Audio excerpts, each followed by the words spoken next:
Here's the demo of a me message to test OBS Studio as well. So the first thing we want to set an oscillator to produce a sine wave. The way you do this from the command line is you type V to designate that I'm going to talk about a particular oscillator. You identify the oscillator, which is 0 to 63 in this case. Then you say which waveform you want to use with W, and then there's about 11 things that can be set here. I'm going to set this to a sine wave, which is 0.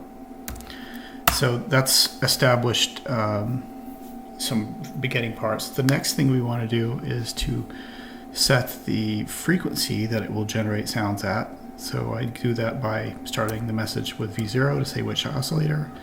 I can use F and then a number which represents hertz. I'm going to put this at middle A, or what I call, I guess, concert A. Alright, so this is just kind of set up some parameters for it. Now to make it generate sound, I have to send a velocity message. The way that works is V0 for the oscillator, L for velocity, the L in velocity, and then a number between 0 and 1. And by convention, 0 means a note off, if you kind of recognize MIDI parlance there.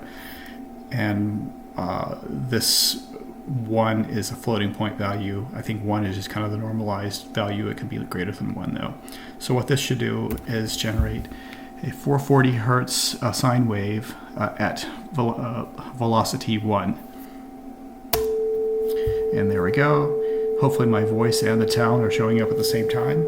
I can turn this off by sending a note off message, which is V0L0. And then there's a variation of this. You might have heard the click at the end. That's because it abruptly changes the sound. There's a way to do an envelope curve to control the volume upon note off. I'm not ready to show that right now, but at least we'll get this kind of introduction going. I'll show this again by making that half the volume. We'll do the velocity 0.5. It may be noticeable a little bit quieter. But then there's also an option that's called amplitude, which this does a volume change on an oscillator without restarting the waveform. So hopefully this will be a little bit smoother. So I'm going to set this at amplitude 0.25. There didn't seem to be a click. I think I can actually do this too to amplitude 0. And that's interesting, I'd not done that before, but that did change the volume to 0 without the click.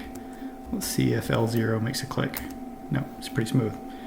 Alright, so let's see how this all looks in OBS Studio. Thanks very much.